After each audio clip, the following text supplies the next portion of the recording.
You know why else Dion Like, laughs?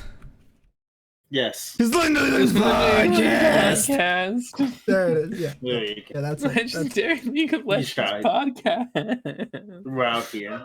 This shit Alright. makes me cry because I don't want to be here.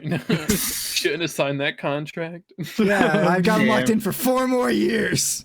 Yeah, it's a bad idea. But 4 more years from now. Who knows? Maybe the LCS will fold after their stupid ass import decisions. maybe. Well, Maybe not. does that get me out of the contract?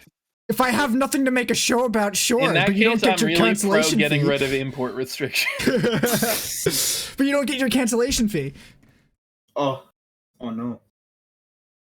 All right. Uh, We don't have a lot of topics, mostly because I'm pretty sure that the power ranking is going to take up forever like it always does. Oh, wait, where did... I had the team rosters pulled up somewhere. Here they are. Okay. there we go. Alright, so let's just jump right into it and talk about our power rankings as soon as I get those on screen. Boom, boom. There we go. Alright, we're going to start from bottom to top. So that means we're going to be starting off with some Golden Guardians. Now, this team is... Here we are. This is all rosters that are on the wiki as of 8:18 p.m. on Monday. So if anything changes... Alright, so Golden Guardians currently have Solo in the top lane, Iconic in the jungle, Blazed Olive in the mid lane, Stixay as the bot lane, and Chime as their new support with head coach in Nero. So, we have them ranked 10th. They would be a perfect 10th if Haymant wasn't crazy, but, you know, he's gotta do something to ruin our power rankings. I always do. Yeah. Last 2 power rankings, I think it was CLG. Mm-hmm. So this time he's done it to Golden Guardians. Yes, but that's because Haymont can't ever do anything. I'm also complaining about 0.25 of a placement and it's still 10th. True. All right. So someone tell me why they think Golden Guardians belongs down here.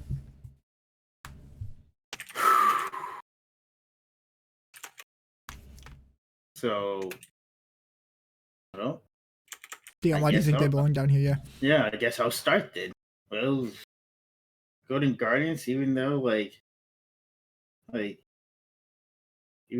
replaced Solo and Chime, like they guided Solo and Chime now for the positions and whatnot. I don't believe it's still I don't believe that this is still enough to get them up there towards competing range in general, really. But compared to everyone else, even with CLG and IMT, they still need time to just grow as teammates in general to begin with. This is my whole opinion and whatnot. They just need more time, and this will be the time that they had to learn and get their dynamics together. So I don't think any of us did this where we took into account their record for where we placed them in this power ranking. But they finished last split with 3 wins and 15 losses. Cloud9 had 13 wins. That'd be different. So not only are they not a very promising roster, but they're starting from a position very far behind. And when you put both of those together, it sort of makes it so that I have zero confidence that this team is going to hit top 8 and make playoffs at all. And there's no way they're going to get ahead of losers bracket. I don't think that's even remotely possible. And like you were saying, their roster moves were not an upgrade. I think Solo was an upgrade, but I don't think that upgrade was anywhere near enough. Chime is just another new guy. I don't know why they got rid of Newbie. No, they put Newbie in now as the academy, but yeah, but it's still a swap. Yeah. I don't know why you made that change. I'm pretty sure Newbie was looking pretty okay on this roster by comparison. Yeah. All right. But yeah, that's my 2 cents. Hey, Matt, you got anything else to say about Golden Guardians, or they just too lowly? I mean, what am I gonna add? What am I gonna add, Doug? Yeah. All right. Let's go ahead and talk about Immortals. Where's the roster? There it is. All right. I have no roster moves listed for them, so they're still running Revenge, Xerxes, Insanity, Reyes, Destiny, and Gilhyoto? Is that how you say that? Gilhoda. Gilhyoto? Something like Pidgeotto? Something like that. Gilhoto. So, their record last split was 7-11, which is a much better position than I think than Golden Guardians it was, and they finished ahead of FlyQuest and CLG. Now, I don't think anybody thought that Immortals was that far ahead of FlyQuest. They were kind of hoping for a playoff spot, but they were 3 games behind that playoff breakpoint. So they were basically hoping for a miracle going into week 6. So it's really hard for me to give this team a lot of hope and support. I think they can make top 8 and get into playoffs. I don't see them going forward.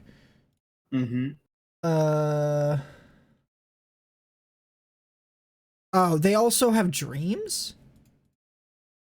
They have Dreams? I think this chain. Oh no, that's FlyQuest. No, yeah, I was like, okay. Yeah. They're like Leela Immortals, like they do have they have potential. I'll give them that. They definitely have potential. Just, I mean, Tasty is the same thing with Golden Guardians in my viewpoint. Just needing time to build up and then just executing correctly. I just don't think these players are all that amazing. Like you at times you can see some of them come up, but they also tend to they lack any sort of consistency. Sure, they might make a good play in their lane, or like one lane I think will make a good play once every game, but when you can't also keep every other lane from losing, it means that play is basically worthless, because what ends up happening is the other team just ignores that lane and helps the other ones that are already winning, because you couldn't turn those plays over in those lanes. Still, that's sadly why they're in that position, sadly. Something. Okay. Matt Haymont. And their good performance since last split, I think Xerxes and Revenge showed up most of the time. If they can find a way to consistently keep them up and like raise the bottom half of their map from their bot lane and get a good performance from Insanity, I think they could work around it. But I think they have a long way to go. I don't think this is going to be the split that they make the comeback. All right, let's talk about, is FlyQuest next? FlyQuest is the next one. So FlyQuest roster is Licorice, Jose Duodo, Palafox, Johnson, Diamond and Dreams, and Kanani? Is that how you say that? I have no idea how to say this guy's name. Hang on, let me see if they have the pronunciation thing for this guy. Nope, they don't. Oh. Sag. Yeah. All right. What position? For Kanani, he's the support. Sorry, he's the coach. Coachy. Yeah. Dreams and Diamond are both supports. Yeah. So. Did you Dream that Minecraft guy? Yeah, that guy who apparently admitted to cheating this week. He did. No, dude, I'll tell you about it because it's the most ridiculous fucking thing I've ever read in my life. This is about League of Legends. We can talk about it later. I know. Yeah, that's why I said later, motherfucker. Okay. All right. So I don't see this team going far. I think they're fighting for 8th place. That's basically it. Jose Diodo looked okay. Licorice looks like he's on a team with mostly children and still doesn't look that great in the top lane. I can't get behind this team. I just look at this team and I kind of look at Licorice like, damn, you used to be a good top laner. It's like Licorice and Stick say, I'm sitting here like, Jesus Christ, what happened to you two? How did you get here? Like, what happened? Like, damn. You were this close to greatness. Yeah, like. And I look at Johnson isn't a bad AD, I believe, but well, he hasn't looked like he did with Aframu. No, but he's not like. But even still, like he's not dog shit. He's just but it's just not. He's fine. Like he's fine. You know what I mean? I mean, yeah. Yeah. I mean, what do you really expect him to do? Like half the split he was playing Seraphine because Seraphine was busted, and then having to wait till late game and actually do Seraphine. And then he doesn't really have a good support in Diamond in the bot lane to actually get him through the laning phase on any of those carries. If you want to do Aphelios, Tristana, you can name anyone. Their mid laner, who I'm blanking on the name right now, actually Palafox looks good on Assassins. Which is really weird. Assassins and skirmishers. If you were able to give him like an Aurelia or an Akali in the mid lane, he turns up pretty well. Licorice, he's certainly not the best top laner anymore, but he's still decent. And Jose Dioto, it looks like a good jungler, but doesn't seem to quite have the synergy with the team as yet. Honestly, I'd hope that they'd be able to find some sort of plan or some sort of way to synergize a bit better between their top side and their bot side, and just getting Jose Dioto working around the team and with his other laners. Palafox just has too limited champion pool. That's it. Like I said, it's just the Akali, just the Irelia, like just some skirmishers or assassins in the mid lane. I really do believe, I truly believe that this team can do better. I truly believe that. If they get to you can give me those looks. I'm looking at this is like some of these players, like they have some great potential. Licorice, like he was doing so well, and now he's going through that downfall, and like I just feel as if like he's just missing stuff right now. And I mean, Johnson too. Like, enable that guy. He could do wonders. Once you enable. Yeah, I can see FlyQuest maybe going like just on our average ranking, like somewhere between 6th and 8th. I don't see them really breaking out into that top 5. I don't see them getting a top 6. I just see them made it at least 8th. 8th is as high as I think I would give them. Like getting above this point, it was like it's really hard to get above 8th and maybe 7th. And that's to get to 7th. That means CLG also has to not work out. Dignitas has to blow up or something. Like another team ahead of them also has to fail so massively that they fall down. Yeah, like past them. Mm-hmm. So I like not even accounting for record. I just don't see many of the teams above them performing bad enough against that much of the roster to make them fall down faster than I think this team's gonna keep falling. Because I see no glimmers of hope in this team. Like I got nothing. Like there doesn't seem to be a player that I think they can really play around. There doesn't seem a strategy that I think they can pull off. Like maybe they can play top and jungle together and try to duo that to win, and then maybe help Palafox with that and hope that bot lane can just play weak side. But it's like when you're stuck in that one strategy, and with the meta shift that's going to be coming in, it's hard to know if that strategy is going to be effective enough to get enough wins to get above that 7th place line. Like, because finish 8th and 7th really doesn't matter. I just don't see it working out. I question if they can make it out of or make it into playoffs at all. All right. Yeah. Let's move on to the next team, who is CLG.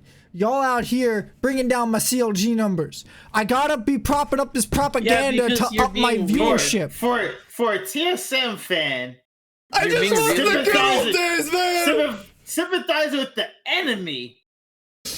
Shame on you, Anthony. Look, I've gotten tired of playing CLG. It's really not the old days, man. It's not the same anymore. I got tired of playing C9 and CL. I want CLG back. They were much more fun to play against. Hey, Reggie said it best. CLG versus TSM matches used to get 600K. Where the fuck has that been? I want that back. And look, as Reggie said it best, CLG's a sham. As Reggie said it best, Anthony, if we're saying things Reggie said best, haha, minimum wage.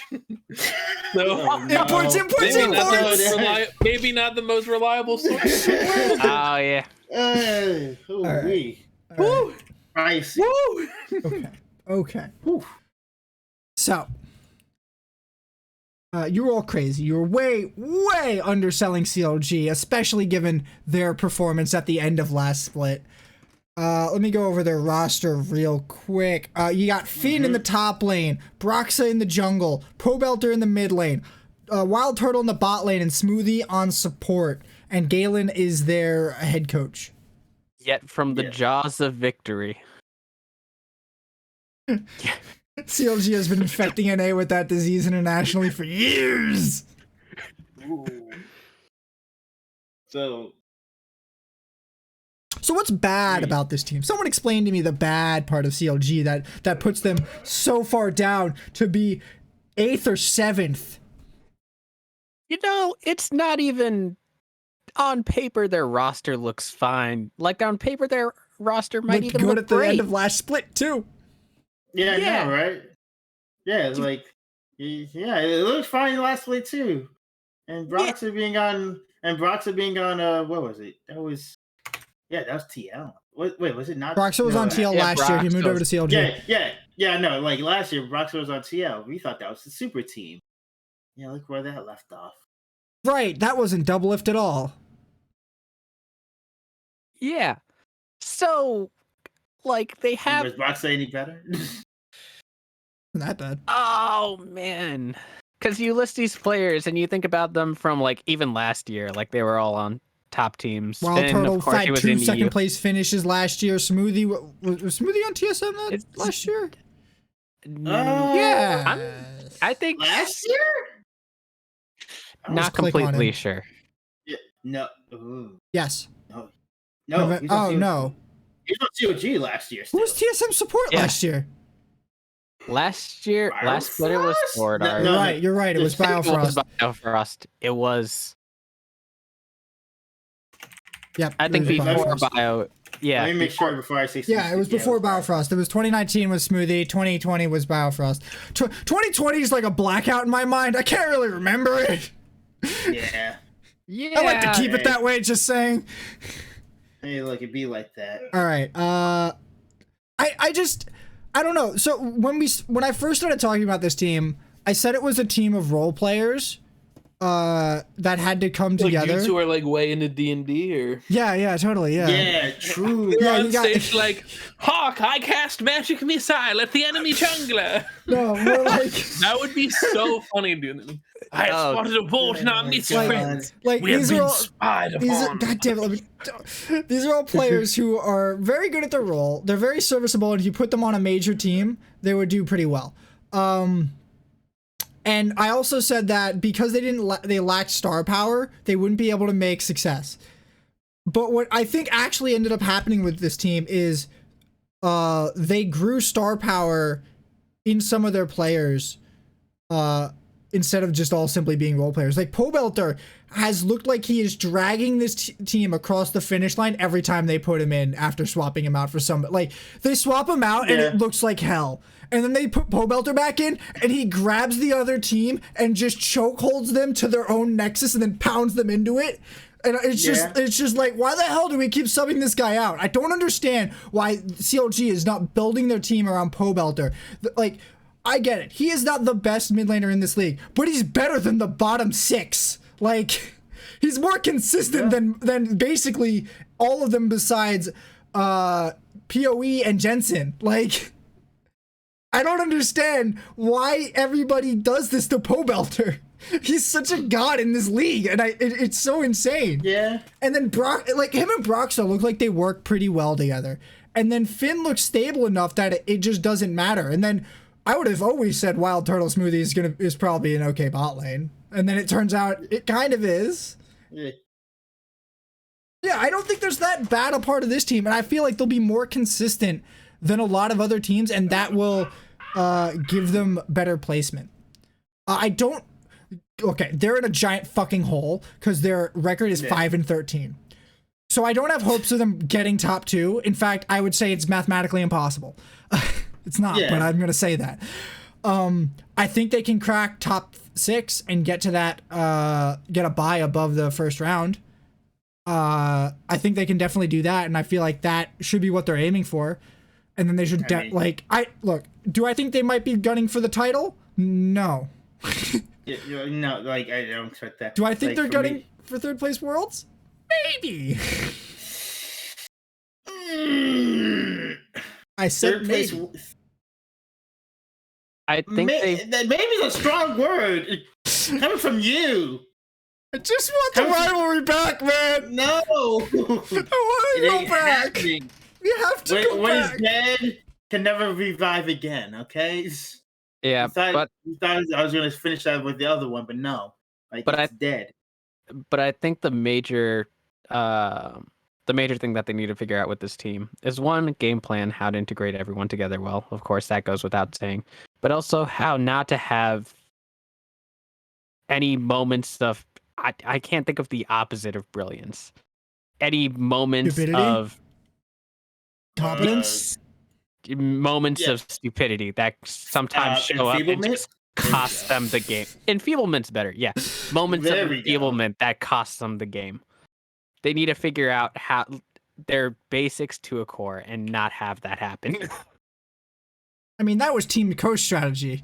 I think they're nothing like Team Coast. Coast was like, they had okay laning, and then they would just go for a team fight and lose. Dang, like that's just how it happened. I don't think that's how CLG lost. In fact, like, let me try to look at their match history real quick. I mean, for as good as you remember Pobelter being, I do also remember inting as Corky in front of the Baron. Like, that was a moment that did happen. I remember Sven doing that too. On both, on TSM and C9. You can be a very good player and still make mistakes. That doesn't make you not a very good player. Yeah, it just seems that across the entirety of CLG, they do seem to be having a lot more of those moments. Well, that's why I said they're not going to be top 3. You named one moment, first of all, and also his whole argument is that they're not top 3. They're middle of the pack. Like, I think they're going to get a good playoff run in this split. I definitely think that's going to happen. I could say that they could make it at least top 8. Oh, that's not even a question. Hey, you say that now till shit happens. This is NA we're living in. But you have to have FlyQuest, IMT, and Golden Guardians also not fall apart. Yeah. No, I'm thinking if they wanted to go higher. I definitely think they can go higher. I think there's nowhere to go but up for this team, really. Like, they came in 7th. No, they came in 9th. They came in 9th place. Like, where are you gonna go? Like, you gonna go to 10th? I mean, you say that. I mean, there's ways. Hey, it can happen. Hey, okay, that would be truly counter logic. You're right. Look, CLG. It's not their first time being at the bottom. Anyhow, but I think we've probably talked about. Yeah. Let's move on. Talk about our next one, which is Dignitas. Oh, we had both of these last two teams like on the nose rated for these spots. But Dignitas, all 4 of us have Dignitas as 6th place. Oh, really? Yes. Oh, wow. Across the board. Okay. Well, shit. All right. So we're right. We're clearly correct. Do we talk about this? Well, no. Let's go over the roster and say what we think is good and bad about this team. Dignitas, I'm honestly surprised there was 0 roster moves for this team, considering they have 2 import slots open. Yeah. All right, we got Fake God in the top lane, Dardoch in the jungle, Soligo in the mid lane, Neo in the bot lane, Afromu as support, and Jimmy as their head coach. I have no idea who Jimmy is. I'm damn sure I said that exact thing last split. Oh. Yeah. So this roster is the most efficient roster in terms of wins per dollar spent on their whole, like, on their entire roster. Is that just because they're cheap as hell? Yes, but the other thing is they're the lowest paid coaching staff in the league. Like, I don't know how many people are on the coaching staff, but the total amount paid to the coaching staff for this team is the lowest. Feels really bad, man. Right. And they didn't get coach of the split last split. This fucking team was robbed. They got robbed so You hard. think they deserve coach of the split? Oh, fuck yeah. Did you see what they did with this roster? Yeah. Like, I'm gonna give it a buck. I can't tell if you're memeing, bro. No, I'm not memeing. The fact that fucking Cloud9 got coach of the... Was it Cloud9 or TL? Either one of them getting coach of the split. I thought it was TL. It might have been... I can't remember. I think it might have been TL. But the fact that they got coach of the split over Dignitas, who like, with a bunch of random ass fucks, Dardoch and Afromu, somehow made this team that was able to go toe to toe with the big dogs in the league for the first, like, the first half. Like, it was crazy. Watching Dignitas play was like, I cannot believe that this team of NA players is actually doing this. It's just like, holy fuck. And again, I don't know why they haven't popped anybody. Think about it now. Look. The two import roster, the two import players that's slots that are open right now. Look, it's a statement. We don't. Oh my god, they can get Sven. Oh, but they won't though. No, they're not going to, because I have money Sven's gonna come back later in this play. Yeah. But they can't get them. All right, so wait, what's happening with Sven? Oh, do you not know? I genuinely don't know. Oh, we'll get to them when Cloud9 gets. I was surprised for you. Okay, all of a sudden I want to leave. I don't know what's happening, but I don't like it. All right. Have I ever told you I'm uncomfortable? Nope. All right, someone give me their take on Dignitas. It was better when Cutie was on. No, You're right. You're not wrong. You're right. But we're talking about 2021 Dignitas. I know. I'm just sad. Where's Crumbs at? Where's Kiwi Kid, dude? He left to go smash. Not Kiwi, Crumbs. Kiwi's Kiwi. Does he still work for Riot?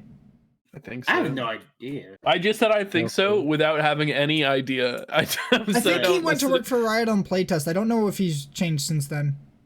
Yeah, that makes sense. Apparently he found God too. Well, I'm not gonna make fun of him. I'm not gonna make fun of him. It's just that just seemed really random in this one interview I watched with him. Interesting. Well, anyways, just I'm not gonna make fun of the man for finding religion. Is all I have to say about that. I'm not making fun of him. It just seemed random. No, I'm not saying you are. I'm just saying I have no comments. All right. Back on topic. So yeah, we all placed this team 6th place, which means they just make it into the first set of playoffs. So what do we think is the strengths of this team? So I'll say off the back, Dardoch. Surprisingly enough. Now you know how much of a big advocate I am against Dardoch. Well, I'm just sad he couldn't finish the one champ every game. I'm not gonna lie, I do regret that too. I'm like, I would have liked to seen it, but he's shown he's got a champion pool. Shit, he's willing to do that shit. Like, he's willing to play the stuff that no one else would want to, or will actually ever expect. So I mean that right there, that's you're already ahead of the game right then and there. Then the bot lane, Neo and Afromu, like Neo, like if like once they get enabled, Neo becomes the one, and Afro is Morpheus. Like that's it. like that bot lane is actually, I feel like they're one of the best bot lanes in the LCS.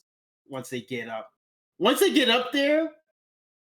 They're one of the best. Okay. You're pushing your envelope a little bit there. Neo and Afromu, I feel like they are.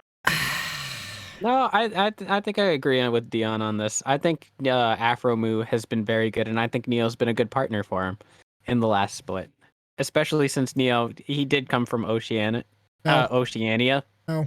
He didn't. No. You're wrong there, This is Bucko. there's a whole shtick about this team being all NA. Yeah, Well, to be fair, right now OCE is an A. Yeah, and Neo Not went after what by happened a at different. MSI. Neo went by a Aw. different name when he was at Worlds. What did he go by at God. Worlds?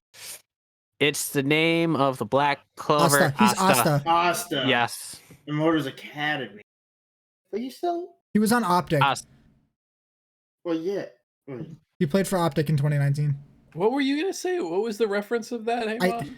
I don't know why he said anything about Worlds because don't think this guy's ever been to Worlds. I meant Yeah, he's the never like some knows. black thing. Black what? Oh. Black Clover. Oh, Clover. The main character. I don't Yeah. watch that anime. I hear nothing good about that anime. True. whatever. Don't watch it. Anyways. All I'm saying, weeb shit. Yes. True. Very weeb shit. All right, back to Dignitas now. More weeb shit then. I disagree that their bot lane is contending for one of the best bot lanes in the league. They might be For top sure not one half. of- They're probably top. I would put them around the 50% mark. Like, just looking at some of the duos, there's some of them I definitely put them over, but like, not a lot.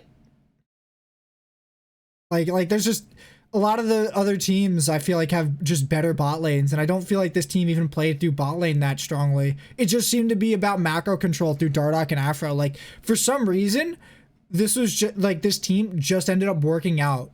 Like, I feel like it was a little bit of luck that they ended up like meshing this well and becoming this effective.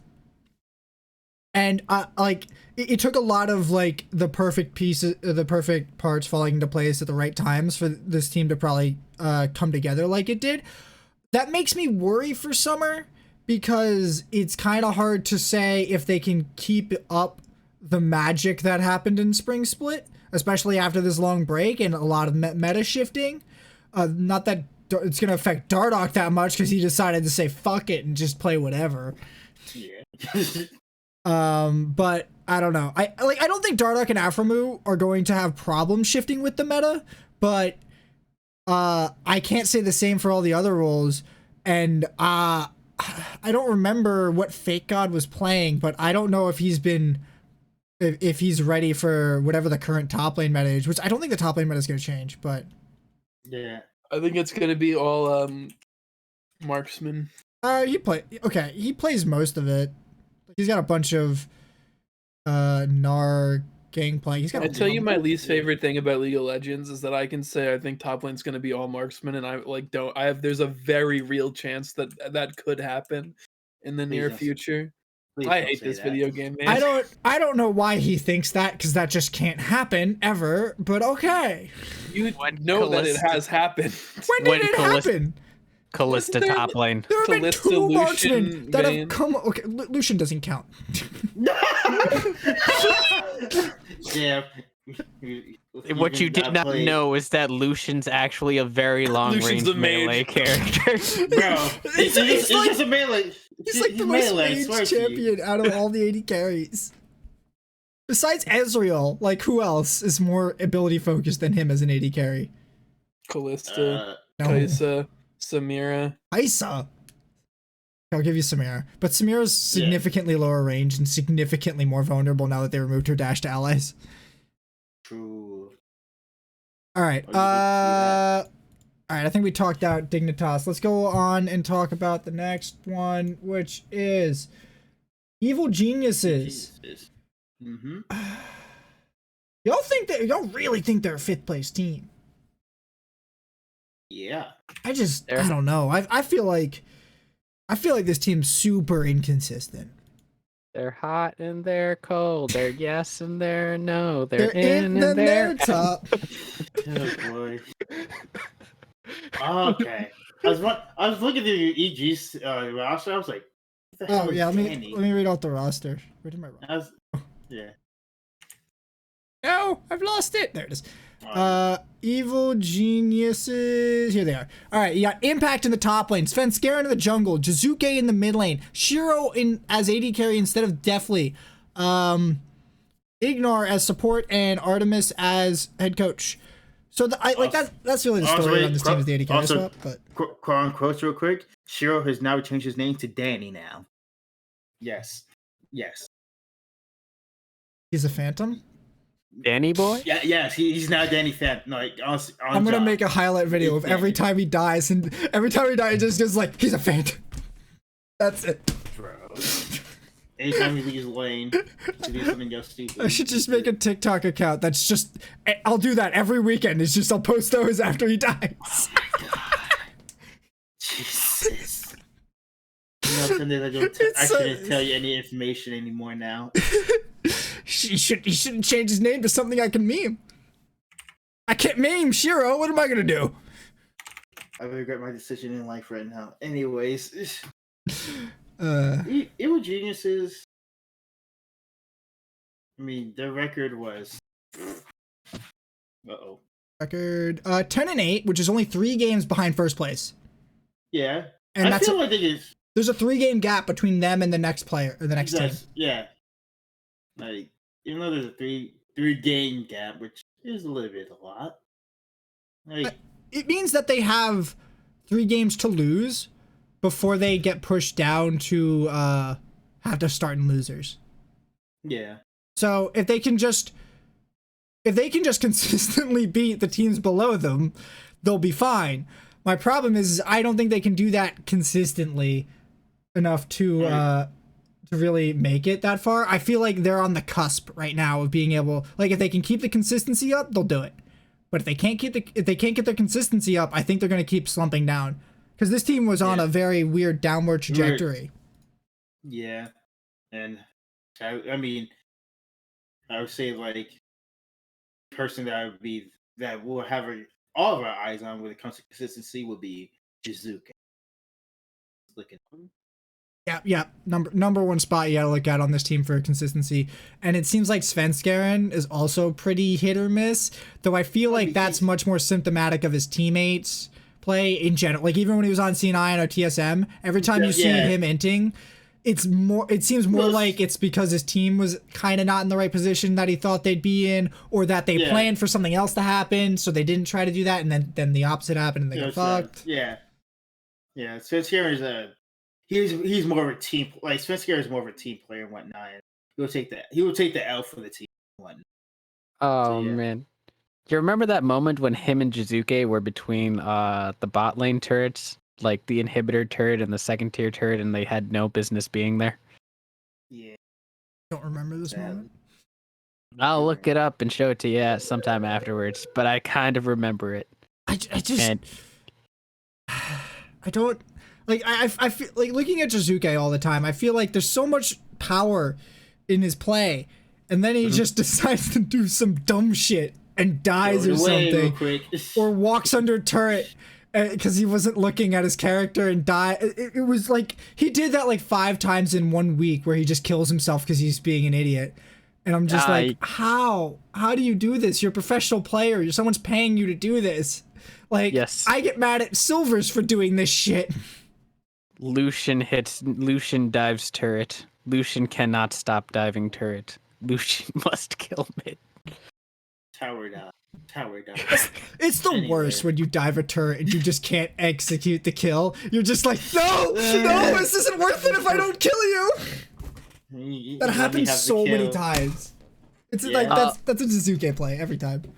Okay, on to the good part about EG, Impact. He showed up a lot better than I expected last split, because on his last time being on TL, he didn't really have a great time.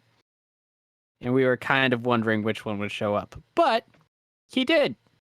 And now we're going to expect that he's going to show up again and be a good top laner and be great. He'll be one of the difference makers between them and the teams that don't end up making it into the tier 2 of playoffs, I'll call it. Yeah. Mm-hmm. Now, I also don't know too much about Shiro, but Ignar, on the other hand, surprisingly was kind of quiet last split. Most of the time we expected, it's like we saw how he played on FlyQuest, the split prior, where he would roam everywhere and make a lot of impact on the map. And kind of just leave Wild Turtle to farm safely. But this split, we couldn't really find an identity for Evil Geniuses. We knew Impact was good, we knew Svenskeren could play around him, and then we also knew Jizuke was hot and cold. Yeah, I mean, personality kind of gets absorbed when there's a whole like a really gigantic like black hole of Jizuke just running it down, throwing all your gold away for no one to be able to do nothing. So, yeah, but I don't see Ignar being on his last split being either particularly good or particularly bad. You're right, because of the problems in the mid lane. I can't really tell what to think of him from last split. Ignar was definitely underperforming last split. Like I don't think he was playing like he was playing when he was on FlyQuest. I think he I think he had trouble adapting to the champion pools, and even when he was on a champion that he's good with like Rakan, he still wasn't really showing up. I'm not sure why he was having those performance issues, but I know if they persist, it's going to be a problem for this team, and it's why I put Dignitas over them, because I think Dignitas will be more consistent than EG, given that EG has a lot of inconsistency and a lot of especially with the AD carry swap coming in. Like, I don't think this is an upgrade. I don't know if it's a downgrade, but like, I definitely don't think it's an upgrade. Yeah. I guess we'll kind of have to wait and see. The question is whether or not Jizuke is going to show up, as well as Ignar and the new AD carry, Shira. All right. Next team we got is 100 Thieves. You got Someday in the top lane, Closure in the jungle, Abaddage in the mid lane, FBI in the bot lane, Huhi as support, and Reaper, their new head coach after dropping Zix. So bye-bye Ryoma. Yeah, bye Ryoma and bye like DeMonte. DeMonte's doing content creation too, so he's not even an option. Like, why? What happened to Tanner? I don't know. Like, I don't. Like, so my problem with this team is always that they didn't play to what was their strength. They tried to be meta, and it's like, you're not playing that far off meta. Just play to fucking global mid laners. That was the meta for at least half the split. Why the fuck aren't you still doing that? Like, it's not that bad. It is, the game has not changed that drastically. You can still run fucking Twisted Fate Gallia with Udyr. It wasn't that hard. Yeah. And DeMonte was like, he was banging people with it. Like, this was amazing. He popped off, bro. On God. Like, now we have Abaddage now. No more Tanner time. No more Rio. Like, these are just some interesting changes. Hey, this man took down Fnatic. Well, yeah, yes, that's very true. Which is interesting that he came to NA now. That's anyway. Yeah, that's kind of weird. Like, I hope they don't have visa issues with this. That they have visa issues. Whoa. Oh yeah. God. I hope that there's not another set of visa issues, just in general. Well, just like, I think this is the only team that's making a swap where it would be relevant. Yeah. Little did you know that both Finn and Broxa actually went back to Denmark. No, I'm joking. Right. I have no clue whether they did or not. That's not the issue. They still have their visas. They can go back and forth. Okay. But like, it's only Abaddage and Reaper, the only new import changes right now for players who weren't already here. Because King is OCE and he's been on Academy. Yeah, he's been on Academy. And then everyone else is NA. Yeah. So, and Mithy's already been here, but that he was also whatever. Yeah. So yeah, this team, like, barring imports, I think they're strong. I think they had a really good core. I'm not too sure how they're going to work out with Abaddage, but I think this is an upgrade. I hope it will open up more picks for them. I think that's really what they were looking for in the mid lane. And I guess they can get that from here. Yeah. Like, Abaddage is a good mid lane. I cannot downplay that at all. But I mean, you had like good mid laners too beforehand. And this is Let's not call Ryoma a good mid laner, okay? I'm not talking about Ryoma. I'm talking about Tanner time. I need you to be clear. True. Okay. There's one thing that Abidache can do better than both of them, and that's play control mages. Which, when people fall back on a pick in the mid lane, wait. What if Damonte's best champions is Syndra? What are you talking about? Bro, we're talking about Damonte. Tanner time. Everyone's got a Syndra. I gotta say this. I'm with Neon. It is Tanner time, and you're disrespecting it. Yes. Listen. Wait. Let me. Hey. Champions only for like the longest. Can I just say, Haymant? Yes. Yeah. Everyone in the LCS who's a mid laner should have the ability to play Syndra. That does not mean that everyone who plays Syndra equally well. Right? You're right. And I think Abidache has a better Syndra than both of them. Then I'm gonna fight you next time I see you. He might. I don't know what you want me to say. Like, that's besides the point. Next time, like I've ever met you in real life before. Look, he might have a better Syndra, but Damonte had a Twisted Fate. He has a Galio. He has an Oriana. Like he plays control mages for his life. He's got a 66% win rate on Cassio in nine games. Like he lives off of control mages. When have you ever seen him play Assassin? When have you ever seen him play like anything other than well, one of his best champions is Kiana. Like he was, they were the first. That's part of when they stopped TSM from going to Worlds, is because Damonte picked up Kiana super early and like actually played the new fucking champion, because nobody in this fucking region plays the new goddamn champions. Okay, he has a 75% win rate in 12 games.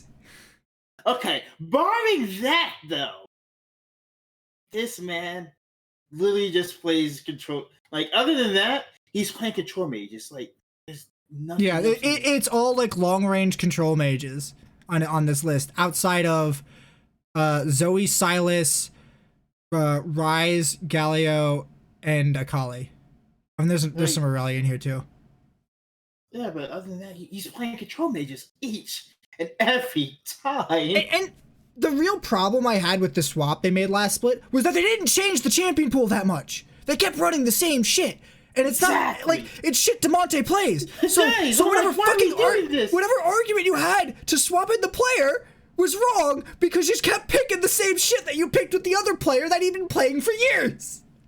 Haymont, I'm not gonna say that Abidache isn't gonna be better at control mages, or at least select ones that might be more effective. But to say that it will be a big change for the team in their playstyle to be able to play these as an option is kind of wrong. Like, assassins are where this team really needed to come up, and that's what they like. Palafox plays a lot of assassins really well. He plays control mages like garbage, but but he plays assassins well with a lead, and he can really kind of take over a game like that. So if they want somebody who can play control mages plus that, I don't know if Abidache is even that. I definitely think he's an upgrade, especially over Ryoma, and even over Damonte. But well, like I just didn't want you to characterize this team as if they didn't have two players who basically only played control mages. I mean, the problem was that every time that I'd see Damonte or I'd see Ryoma on one of those control mages, it felt like somehow Wonder Thieves just lost an idea of how to play the game. Like, they'd be able to get through the early game fine, and then in the mid game they'd kind of be like, well, what do we do? And then something would happen and they'd be like, all right, we're gonna fight now, and then they'd lose that fight because they didn't know exactly what target they wanted to prioritize in the fight, like where they were getting attacked from, and it just kept on happening over and over and over again. When you're able to, the best form of them was when they had Damonte in there in the beginning of the split, and they were able to go to side lanes and be able to tag a side lanes and then get a major lead. But when they immediately switched back to control mages, it seemed like they lost any idea of how to do team fighting or even generally come up with a plan to make it through the mid game. Yeah, I definitely agree that like when they stopped trying to go for those global control, they fell off. and especially when they removed Demonte, who I thought was much better at that strategy than Ryoma. Like, it was just bad news bears for them. It was they forced a strategy change, and they didn't really figure out how to actually do it. They were like, okay, we're gonna play a standard composition with a control mage in the mid lane, and we're gonna do it. And they couldn't. They just couldn't.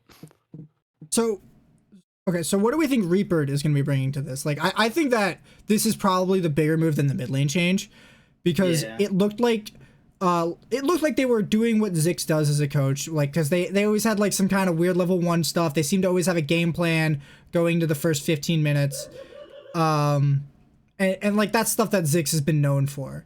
But what do we think is going to happen with Reaper coming in here? Somebody who is basically known for taking Cloud9 from 10th place to Worlds. Oh shit! Listen straight. Reaper, when it comes to Reaper, like he could do 10th place to Worlds, Chad, and then he could do some. Okay, we're gonna switch these 2 people out real quick, but why? Just trust me, bro. And then like some crazy shit. Don't forget. My thing is that, like, let's be real though. Like, yes, C9 went from 10th to Worlds, vaguely, right? But like, there were some drawbacks. No, what I was gonna say was, look at the caliber of player that was on C9, right? Like, it was basically all-star level players who were slumping really bad. Even right? like they subbed them out for people who had been playing in low-grade LCS for years. But that's what I mean, right? But like, even before the subs, it's like the roster that he was working with was like, were they in a slump? Guaranteed, yes, right? But it was also some of historically exceptional fucking players, right? Like, they weren't just randoms, you know what I mean? They weren't even like middling players. Like, a lot of these guys were like extremely it was Jensen, Sneaky, Licorice, Smoothie. Who was their jungler? I don't know. Let me see. It was not. It might. No, it was Sven. It was definitely Sven. Sven. So, but like, a lot of those guys are some of like the, at least like, you know, top 2 or 3 in their role at their time that they're playing in. You know, like, it's not like he was put on like an actual 10th place team. He was put on a slumping playoff team, right? And that's very different. Because the ceiling of Sneaky and Svenskeren and Jensen and Licorice and Smoothie was much higher than like the ceiling of like an actual 10th place player, right? At least in my view. I mean, maybe I'm wrong. Maybe he comes through and he drops the fucking 9 real quick, and he's just like, he drops the bars and it's over, right? I don't know. Maybe he lays it down and it's done, but I would be surprised. But, go Dion. Well, just like looking at this team now, like thinking about it now with Reaper now with that, there are some similarities looking at this now to. Wait, which team is Reaper going to? I actually have no idea. 100 Thieves. Oh, they could definitely get like top 3. Yeah, they could get a top 3 here. Sorry, I thought we were talking about some random bullshit team. No, they could get top 3 guaranteed, easy. Like looking at it now, like there's some similarities to, I want to say 2018 Cloud9, where 2018 or 2019 Cloud9. 2018 is the one where they got benched. That's the 10th place to Worlds. I'm looking at it right now. Oh, the 2019. Wait, that was with Nizzy, right? 2019 is when they grabbed Nizzy, yeah. Okay, so 2019 Cloud9, yeah, there we go. Because like looking at it now, like wrong team.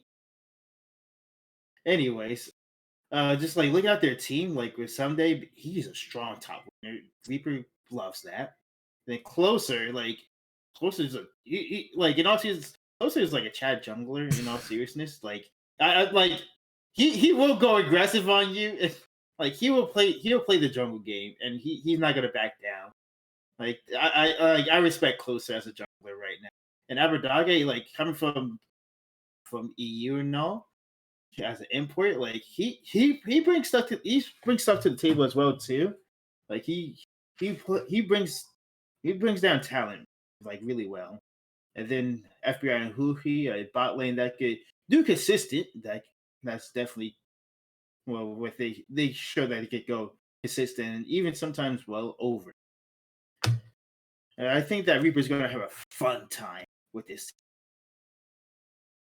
I'm definitely looking forward to see what Reaper can do with this team. I think this is probably one of the best teams that I think you could have put Reaper on, especially because this team definitely looked like coaching decisions were what was bringing it down.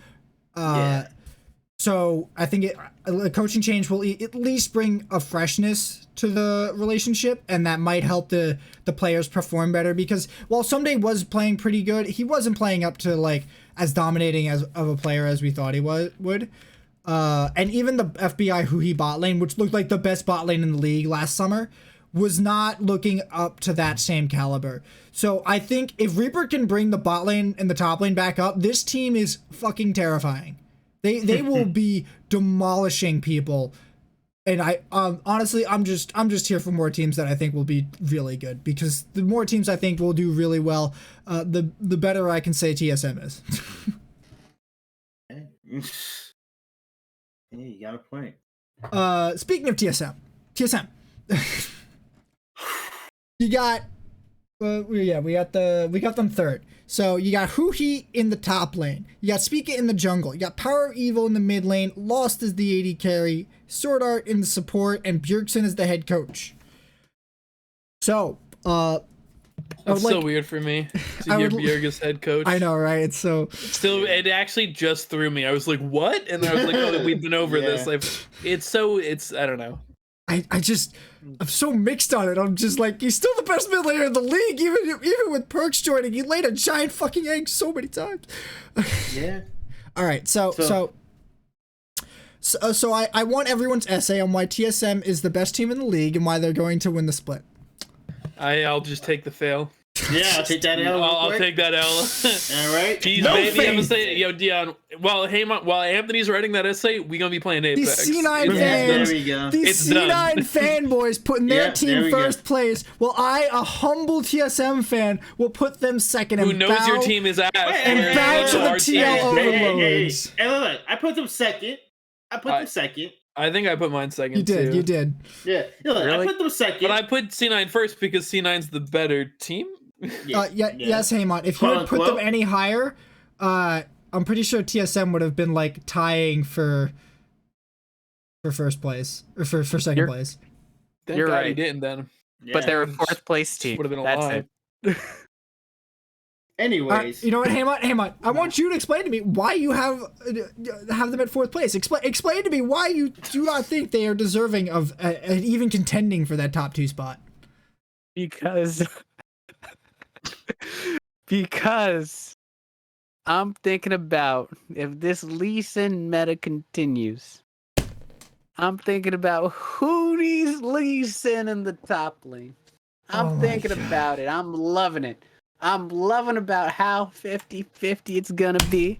And I'm loving how it's gonna be. He's gonna do an insec and accidentally kicks the wrong person, or actually kicks someone into safety. And it's gonna be great.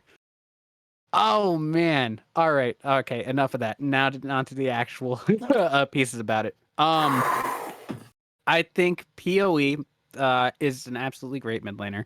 I have no holds backs on that. He's performed last split.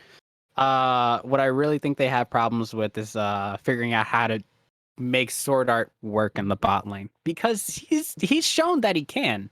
We've had those splits where it was like, okay, Lost and Sword Art were competing for the best bot lane, but it didn't stay. I mean, not splits. I meant weeks. Let me correct that. Weeks where it was like, okay, Lost and Sword Art look like they're competing for the best bot lane. They're getting played around. Spica's there. They're working it out. It looks good. And then immediately the followings afterwards, near the end, it just doesn't look as hot. They're like, we think of EG as like the super hot and cold. TSM goes from like hot to medium. And that's not quite good enough in my books. Speak is a great jungler. Huni has his moments where he can be good, but they have to find like some sort of formula or some sort of way that they can make their bot lane consistent, A, or Huni consistent, B. Was Cooney inconsistent last split? I don't remember that being a massive issue for TSM last split. I felt like Cooney was playing really well last split for the most part, and in fact, I was pretty sure that their best bet was playing around Hooney with because it was like just the best way for Spica to also get a lead. Like I think I don't want to say their problems are the same as I normally depict Cloud9's problems, because I feel like it's less about making sure their bad players do well for TSM. It's about making sure their good players do better. Like, because I'm not going to say Loss is a bad AD carry, because he played really well and had a lot of really good plays. But, like, their bot lane was really struggling to get leads in lane, and it felt like a poor investment for them to go down there and spend that time and all that, and try to get all that gold for them. Wait. When you could have just got it on Hooney or Spica or PoE. I actually want to go back to that. In the weeks that they were successful, it was when Spica was actually going down, ganking bot lane, and giving them leads so that Sword Art could go and roam around the map. And so that Lost could also eventually go and roam around the map. It was getting them out of their lane and into a better position. Well, getting someone out of their lane and like supporting that, it's not necessarily the same thing. Because to get someone out of their lane, all you got to do is give them a Herald. And then you can use that to get them out of the lane. If they were able to take off one plate, it's very easy to get someone out of the lane if you can get Herald. Otherwise, you can even just sack the lane, swap early, and forfeit the turret and hope you can also out DPS them because you swapped early. Mm-hmm. So there's lots of ways you can get people out of lane, but what I'm talking about is like the way that most junglers were pathing. It was you start bot side, you path to top side, you skirmish. You either decide to skirmish for scuttle, gank top lane, or you split and one of you just goes for the bot scuttle, and the other one maybe gets a free gank or a free herald or scuttle. Yeah. And I thought that TSM were better when they took the option to either skirmish for scuttle or gank top or go for the free scuttle. Yeah. Or even maybe make a play mid lane ahead of that to then transition it into two ganks. Because I felt like Power of Evil was also a very strong part for this team when you go into mid game. I don't think his early game or his laning was all that stellar or that powerful to play through. Yeah, it wasn't that explosive. Like, he wouldn't get a couple kills in lane and then just start taking over the game. No, he'd farm up, control his laner, support the roam that his laner might go for, or maybe support his jungler in some small invades, or maybe like I don't think he was spending that much time going for side ganks, but like he definitely turned it on going into mid game, and that's where I thought TSM always excelled, was that transition to mid game to late game. And I think that the meta might be shifting towards a better emphasis on that, which might make them an even better team. But I also think that the champion pool shifting around won't be as big an issue for this team, because I feel like Spica is a lot more adaptable than some of the other top junglers. Yes. The one thing I'll say about PoE that I want to add is that he's not flashy in the early game. He doesn't really do like major outplays and stuff like that. But he's always able to accrue like a small lead for himself, whether it's CS wise or just actually playing safe and actually following the game plan, which is a good thing for him in the when you don't want a mid laner who's constantly exposed or constantly torn apart in the mid lane. Mm-hmm. But he's also able to make a flash. Yeah, but I gotta cast that shade at Cloud9. Just saying. What? But I don't know. I think they really need to figure out a way to bring Sword Art into the mix. I really think that's going to be what can get them going. Like, figure out some way to actually enable Sword Art, which is a weird thing to say about a team. I don't really know what you mean by enable Sword Art, considering he's a support. He needs to just, because he can make when he's behind, you can see that it's over for the bot lane. You can see that it's not really going to go well, and that his weak side isn't as great. but when he's even a little bit ahead or even, and he's able to roam around the map and affect the map more, you can see those little bits that make him look good. I don't think I necessarily noticed what you're saying happened. Like, I'm not saying it didn't happen, but I didn't notice that myself. What I did notice is that Sword Art would end up getting in a bad position quite a few times, which some people were kind of attributing to him. It was kind of like how Beryl would get caught out every now and again, but I felt like to a lesser degree that it was blamable on him, because it seemed like either Sword Art was trying to get his team to make this proactive play or to go for this thing, and either they didn't have as much information as they thought and they just sacrificed Sword Art to not lose as much, or the TSM just ended up kind of misplaying it slightly and had to sacrifice Sword Art to get out of it. Like, it didn't feel like Sword Art misplayed as much as he ended up taking the brunt of the failures of the team. Whereas with Beryl, I felt like Beryl was just out of position 8 times out of 10 that he died. Yeah. So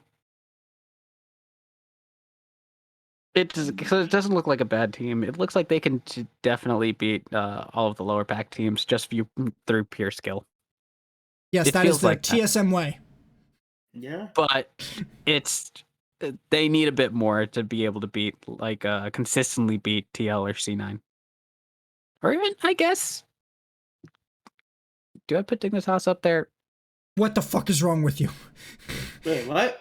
Dignitas seems to be kind of stable. Bruh, what the hell? And consistently beat Dignitas, not go like, wait, oh... hang on, wait, wasn't there a thing with TSM and Dignitas last split? Hang on, let me look at the matchup. I'm not sure, but I think of, like, Dignitas as, like, a pretty stable team. Yes, Dignitas beat TSM twice last split. Dignitas is literally TSM's kryptonite. Yeah, like, wait. Okay. So I'm right. No, kind of. I don't like, kind of. I don't know why they were losing to Dignitas. Can't explain it. I think it was just Dardoch. I think it was Dardoch's playstyle matched into TSM well. I think that's why they did. But let's move on from talking about TSM to talk about Clown9, because Shut your fucking mouth. What if I got mad? What if I got really mad at that? Here, I'll make you mad. In the top lane, we have Fudge. In the jungle, Blabber. Mid lane, Perks. Bot lane, King. Support, Vulcan. Head coach, Mithy. Matt, how you feeling? Fine. I actually don't know what happened, though. Like, unironically. Nobody does. So, they took Sven away. They put him in academy. But, like, is it permanent? Is it like a visa thing? Like, does he? Not a visa thing.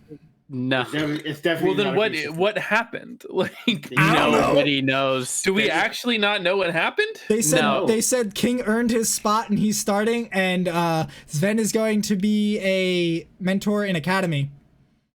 Radio silence. Weird champ, dude. It came out like yesterday, but yeah.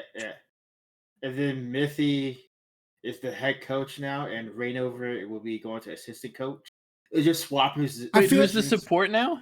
It's Vulcan. It's still Vulcan. It's still Vulcan. I just got confused, man. Like, I heard the thought process go from Mithy to support. That's what I. That is exactly what my thought was. Listen, Haymant. I can't keep up with this newfangled LCS shit. Okay. I feel you, but half the time I think about C9, I still think about Lemon Nation in support, man. Like, man, I miss those days. I don't. The game was worse back then. It was just different. It wasn't worse. It was just different. Different in a worse way. Him and High are still friends in play Tekken every once in a while. Well, yeah, I mean, they did like an event together, but whatever. I want to give my piece on the coaching staff, and then I want you guys to tell me what you think about this team. So, I don't think this coaching staff change means basically anything, because I'm like 85% sure that they've been running like this for the past like 3 months, and this is just to make it official. Yeah, I'm looking. I was like, you guys are just going to be doing the same thing.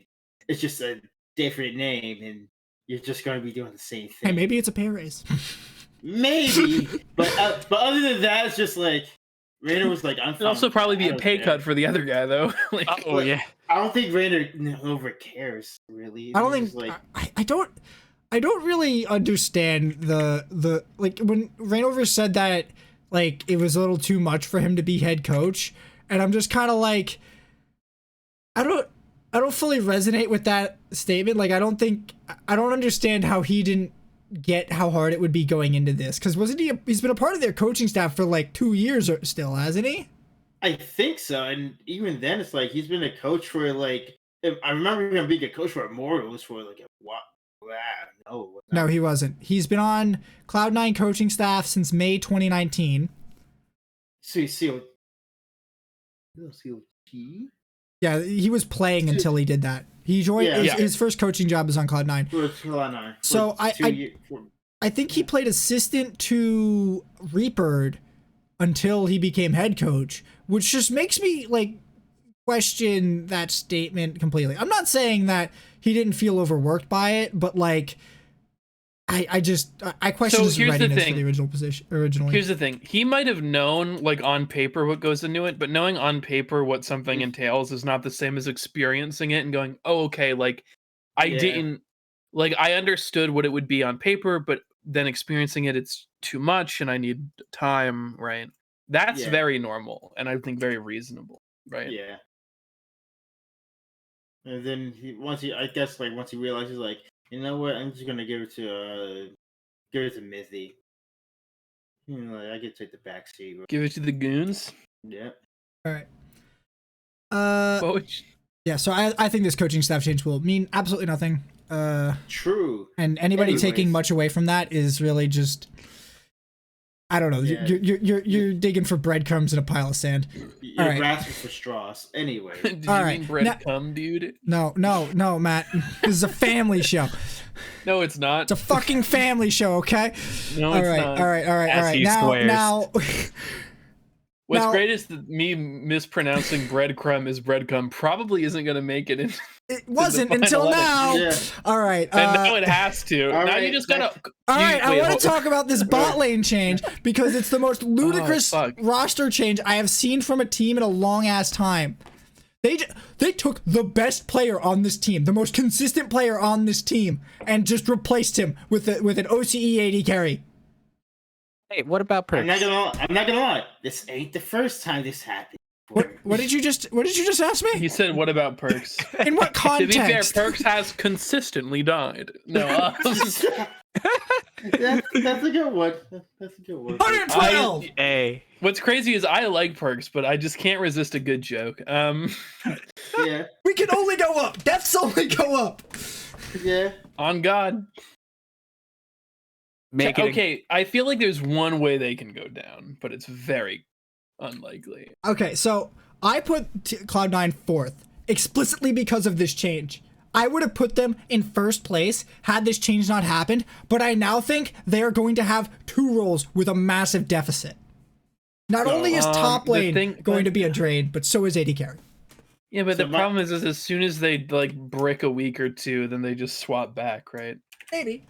Maybe. But so my thing is this: even though I have them as first, for my power rankings, this is still a 3-way tie for first place between Cloud9, TSM, and TL.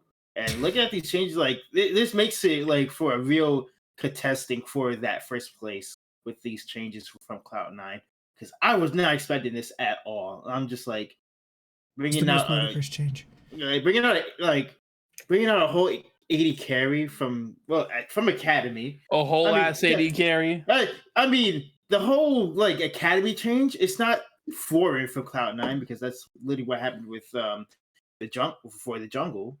But now for 80 carry now, this is a little interesting. Like the last team we saw do this was Team Liquid, basically. Like, and they had problems. They were trying to fix things by making these roster moves. Cloud9 just won the split. Yeah. And they Could it be something like he's considering retiring, or he's considering like taking a diminished role intentionally, or maybe it's even something like I don't want to. Here, come on. No clue. Or maybe it could be something like I've sustained this like a minor injury and I want to rest the first couple weeks, right? Well, I don't think he's injured. I think they would if he was injured. They probably would have said the injured. Yeah, because then it would be more like we're gonna. But maybe give him he the just first wants a half off or break. something. Right? I think that's the more probable. The more probable outcome is that Sven said he wanted to take some more time off of the split. Like he might come back for the third round robin of summer. The summer's a triple round. Or something robin. like where it would really matter for their placement. Yeah, like he might have been like, all right, after 4 losses, I'm back. Yeah. Week 2 comes around. Sven, help! It's fucking Saturday. Like if he feels like, again, I don't know, but if that's the reason, I wouldn't have an issue with that as a Cloud9 fan. I mean, it's not that I take an issue with it. It's that I just feel like he could play on this roster and be like play less in general, like practice less hard, like maybe even have him only play half scrim sessions or something. And I still think he'd do better than King is going to do. I don't know who King is, have not seen him play, but I still think Sven would do better than him with less practice. Well, it's because Zen is probably one of the best players in the league. He's almost literally the best AD carry in the league. Like, it's not that close. I mean, but hey, you slap anyone with Vulcan, and it's still gonna turn out to be a good lane. It's not gonna be sure? It's not gonna be like, all right, you have Sven and Vulcan together, and they're the most dominant bot lane in the league. But you can slap in an AD carry, and I think Vulcan would make him look good. Well, all I had to say is that we had to just see what happens in the future. This is only something that we can only see in the weeks to come. I give it a big thumbs down for me. This seems like a poor way to start off your summer split. Look, I think with this roster they still make tier 2 of playoffs.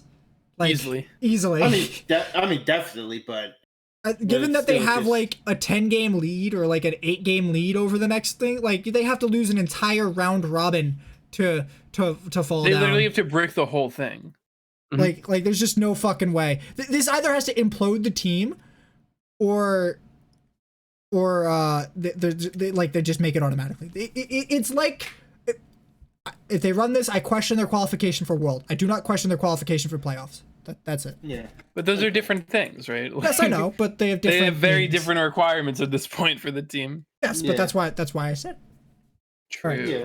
All right, let's talk about our last team before we talk about the games for next week. Where are my rosters? I should know this one off the top of my head. All right, we have Team Liquid with Alfari in the top lane, Santorin in the jungle, Jensen in the mid lane, Tactical in the bot lane, Core JJ on support, and head coach Jat. All hail Jat. Seconded. Anyways, Jat, come back! I miss you so much. He ain't coming back, homie. It's not the same. It's over. I can't wait till he retires from being a head coach and can go back to broadcast. Bro. 15 years later. Jeez. All right. Team Liquid. Not gonna lie, no changes to them, but. Well, yeah, okay. So you and Matt both have them placed third. Why do you have them placed third? It says third for my thing, but it's really a three-way tie for first, really. For me, I just wanted to put C9 first because obviously I wanted to put TSM second, so you would yell at me slightly less than usual. And then the only reasonable thing left to do was to put TL at third. Well, Matt, you escaped the shit list because Haymant's on it. Yes. Listen, I know how to gamble with this group of fucking idiots, dude. Know that, brother. Haymant put 100 thieves over TSM. I am not happy about this. Yeah, and also, like, even if I put TSM second over C9, you probably couldn't have even gotten that mad at me if he didn't do that, because that's, like, pretty generous. Like, I put you above TL, dude. I honestly think you're absolutely effing crazy to put TSM over TL. Yeah, probably. I feel like TL is super consistent.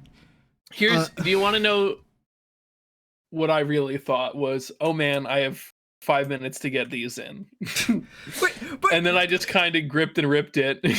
I see. How did you grip and rip it and not put it C9 TL then TSM? That's how last split ended. Because I forgot how last split ended. How did you forget? You won.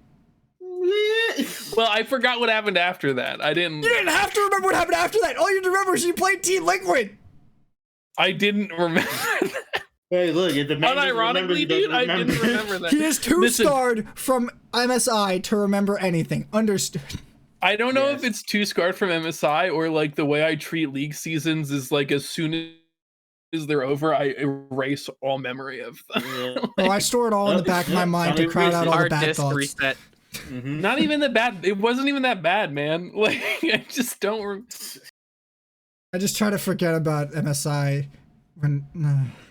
Oh, I can't even. I can't even see all it's the gone. time I've wasted in my life playing League of Legends. Anyways, I just think they're super consistent. I don't feel like there's a super bad part about this team besides tactical. And given that C9 has just swapped out their AD, I don't think he's that bad either. Yeah, but given that C9 just swapped out their AD carry, well, guess what? Everyone's got a shit AD carry now, boys. Sure. But I think tactical's like easily top half ADCs, right? Like, yeah. But it's like, for me, it's just a three-way tie for first place for me in all seriousness. No, for me, I have it exactly as I put it here. It's not a tie. There are no ties. None of that cuck shit. No offense. No, I do not none of that tie shit. I'm out here. I'm saying it. No, no ties. He's not an EU fan. I have not watched a game of EU LEC in years. That's an old meme from back when they did best of twos. I know, but I also haven't watched LEC since it was EU LCS and they did best of two. So I mean, that was only 2 years ago. They only swapped in like 2020 or 2019. What I'll tell you is it was the last time I watched the EU professional scene, like just like casually, not like in international play. It was before either one of the two graphical updates to the There was game. only one. Yeah. Was there only one? Yeah. Then it was before that. Then it was before season 4. No. So fuck. It's been a minute. No. Ooh. Wait, you're saying season 4? I'm saying I said I don't think I've watched an EU game since like season 3 or 4. Yes. I have proof of you watching some of them. Well, like the international games? Because no. Back when we were doing fantasy. Well, I might have watched like highlights. No, you and me would sit there together to double check the scoring and like watch it double speed through the games. That doesn't count. Double speeding it through the games does not That's how I learned macro. Is I just learned to think about the macro game super fast doing that. Oh my god, dude. Let's just get on with it. I gotta use the bathroom. All right, yeah. So I don't think anybody really has much to say about TL. They're really good. I don't think there's a super bad part about this team. Every player's like competing for number 1 in their role, besides maybe AD carry, but not anymore. It's in the air now. The title's up for grabs. All right. Until Papa's friend comes back from all right. Let me take the power rankings off and bring up our picks. Bada boom. There we go. All right. Now, let's find out what crazy ass shit Haymant. Oh right, Haymant. Haymant, you there? Oh yeah, I'm here. Okay. How on God's green earth could you pick TSM to lose to Golden Guardians? Oh, that one. Easy. Absolutely easy. You see, is it the free? thing. It's absolutely free SM. What is this? This is week 1. This is TSM we're talking about, and this is Golden Guardians' new roster. The best setting.